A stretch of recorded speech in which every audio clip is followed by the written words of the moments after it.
Halo teman-teman, sembari kita menunggu Wukong Season 4 rilis, kali ini saya akan membahas sebuah serial Donghua mengenai seorang anak jenius dalam seni bela diri. Tanpa berlama-lama langsung saja ke ceritanya.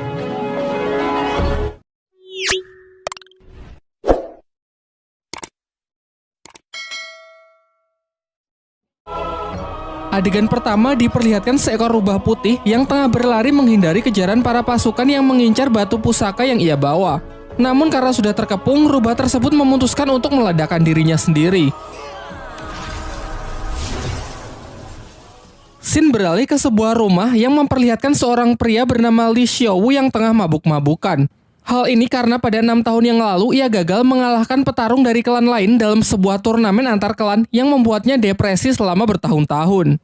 Putranya yang masih kecil bernama Lindong berlari keluar sembari mengingat masa lalu dari sang ayah pada 6 tahun silam. Pada waktu itu, ayahnya bertanding di final turnamen melawan Ling Langtian, seorang petarung yang terkenal sangat kuat dari klannya. Namun ayahnya yang memikul harapan besar sayangnya bisa dikalahkan hanya dengan sekali serangan saja.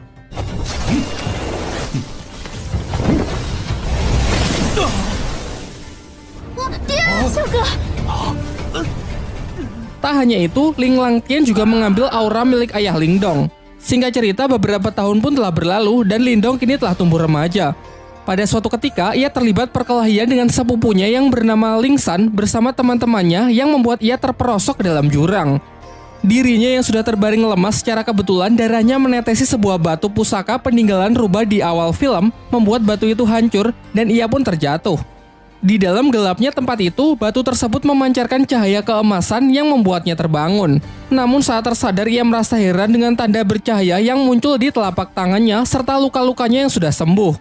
Saat ia pulang, adiknya yang bernama Qing Tan datang untuk mengajaknya bermain karena tak bisa tidur. Seusai bermain, ia juga langsung pergi. Saat Lindong terlelap tidur, kejadian aneh pun terjadi kembali. Ia bermimpi berada di sebuah dimensi biru gelap yang banyak terdapat pohon bambu. Saat ia masih kebingungan, tiba-tiba ia diserang sosok misterius yang perawakannya sangat mirip dengannya. Pertarungan pun tak terhindarkan, yang memperlihatkan kekuatan mereka benar-benar seimbang.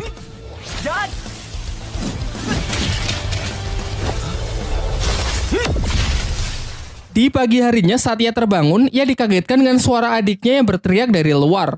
Ternyata kelompok Ling San datang dan mengganggu Qing Tan untuk merebut rumput obat yang ia bawa.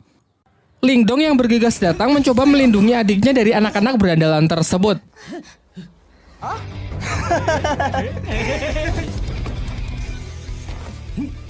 Diperlihatkan kemampuan Lindong yang sudah meningkat pesat mampu menangkis seluruh serangan dari Ling San. Hingga ia akhirnya menyadari bahwa ia telah mengaktifkan teknik rahasia yang bernama tinju 7 suara.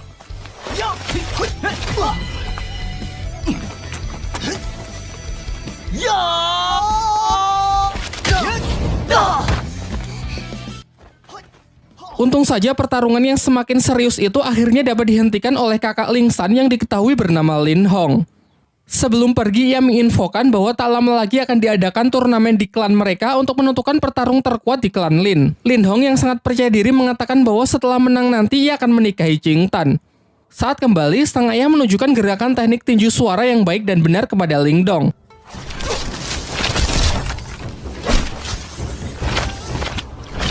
Ia pun berjanji akan melatih Lindong menggunakan berbagai teknik lainnya guna mempersiapkan diri untuk mengikuti turnamen. Di malam harinya, tiba-tiba Lindong melihat Qing Tan yang menggigil kedinginan karena auranya yang keluar tak terkendali. Secara mengejutkan, tanda cahaya di tangan Lindong menyerap aura dari adiknya tersebut dan mengubahnya menjadi 3 mutiara.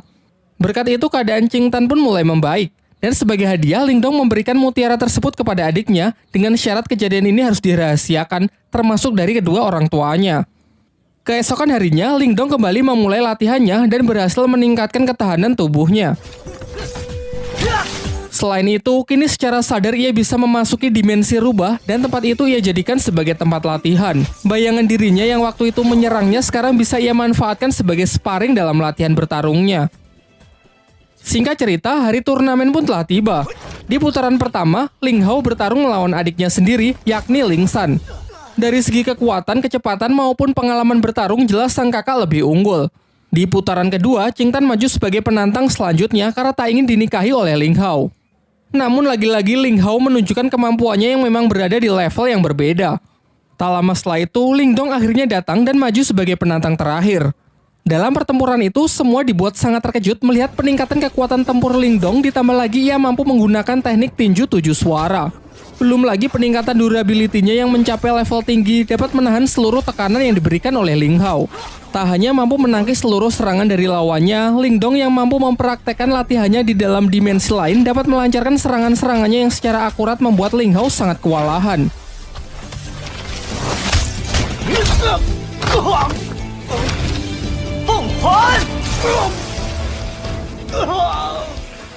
Dengan kemenangannya ini, Lingdong lah yang keluar sebagai juara dan dinobatkan sebagai petarung terkuat di generasinya.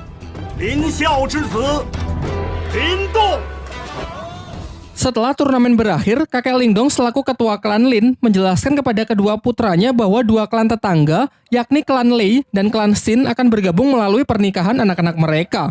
Hal ini lantas membuat kedua klan tersebut kini menjadi beraliansi.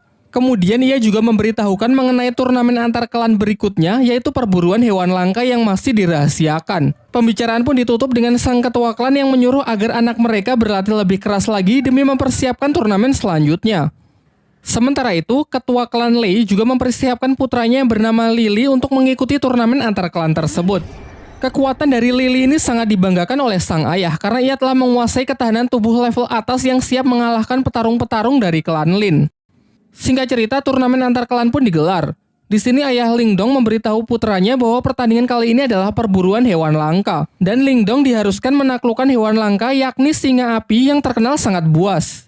Namun aturannya tak perlu sampai menangkapnya, karena Lingdong hanya perlu mengambil sisik yang berada di ujung ekor hewan tersebut agar bisa menyelesaikan pertandingan kali ini. Diperlihatkan semua peserta pun telah berkumpul, termasuk putra dari tuan rumah yakni bernama Wu Yun.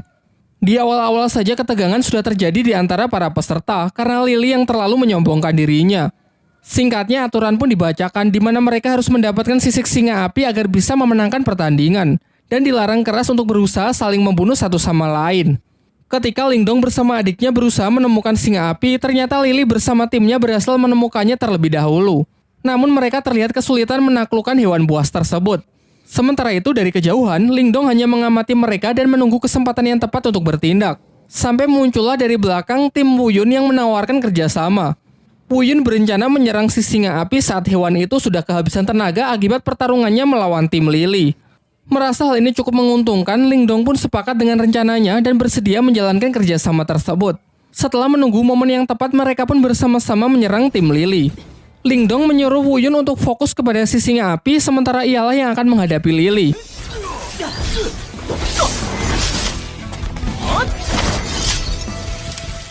Singkatnya, berkat kerjasama yang baik, Wu Yun mendapatkan kesempatan untuk menebas sisik singa api tersebut dan segera pergi meninggalkan medan pertempuran setelah mendapatkannya. Sayangnya Wu Yun yang terlalu senang akhirnya lengah dan masuk ke dalam jebakan Lily yang sebenarnya sudah disiapkan untuk menangkap si singa api. Saat Lingdong menyusul, ia terlambat karena Lily sudah mengambil sisik singanya dan dengan kejam menendang Wu Yun hingga terperosok ke dalam sarang si singa api. Lingdong yang memiliki jiwa setia kawan mengabaikan sisik singa itu dan segera menyusul Wu Yun untuk mencoba menyelamatkannya. Sedangkan Lily bersama timnya telah kembali dan dengan bangga menunjukkan sisik singa api yang telah ia dapatkan. Ia juga menceritakan bahwa Wu Yun dan Lingdong mungkin tak akan kembali karena sudah mati akibat kecerobohannya terpeleset jatuh ke dalam sarang si singa api. Akan tetapi di tengah ketegangan itu, secara mengejutkan Lingdong dan Wu Yun ternyata berhasil kembali dengan selamat. Tetapi Lily tetap yakin kalau ialah pemenangnya karena telah membawa sisik si singa api. Di sini semuanya dibuat kembali terkejut melihat Lingdong dan Wu Yun yang justru membawa dua anak singa api. Kemudian Lingdong menceritakan mengenai kejadian yang sesungguhnya, mengenai Lily yang sudah melanggar aturan dengan berusaha membunuhnya. Tapi setelah masuk ke dalam sarang singa api, di sana mereka malah menemukan dua anak singa api yang terlantar karena induknya mati setelah sisiknya diambil. Karena merasa kasihan, akhirnya mereka pun sepakat membawa dua hewan tersebut. Kini telah diputuskan bahwa ketiganya berhasil menyelesaikan pertandingan ini dengan baik. Namun tetap saja hanya akan dipilih satu pemenang di mana mereka diharuskan bertarung untuk menentukan siapa yang terkuat dan layak mendapatkan gelar Raja Pemburu. Akan tetapi ketua dari klan Lei yang sangat menginginkan bayi singa api yang merupakan hewan sangat langka, ia pun mengusulkan untuk membuat taruhan dengan pertarungan anak-anak mereka. Kesepakatannya, jika ketua Lei menang maka bayi singa Lingdong akan menjadi miliknya. Dan jika ia kalah, ia bersedia menyerahkan pabrik kayu milik klannya. Pernyataannya ini sontak membuat semuanya sangat terkejut karena pabrik kayu adalah aset yang sangat berharga milik klan Lee dan ia mau bertaruh demi bayi singa tersebut. Sempat terjadi kekhawatiran karena kepercayaan diri dari ketua Lee ini bukan tanpa alasan. Putranya tersebut memanglah terkenal memiliki kemampuan di atas rata-rata dari anak-anak lain. Namun Lindong menepis kekhawatiran itu dan siap menerima tantangan yang dilemparkan. Singkat cerita, pertarungan mereka pun dimulai. Di awal, Lily dengan bangga menunjukkan kalau dirinya telah mencapai kekuatan tingkat Yuan duniawi. Namun Lindong juga menunjukkan level yang sama dengan Lily yang membuat semuanya sangat terkejut. Terungkap bahwa ternyata kemarin sebelum berangkat turnamen, sang ayah memberi Lindong mutiara yin, yaitu semacam pil penambah aura. Diperlihatkan dalam pertarungan itu mereka pun saling menyerang dan menangkis.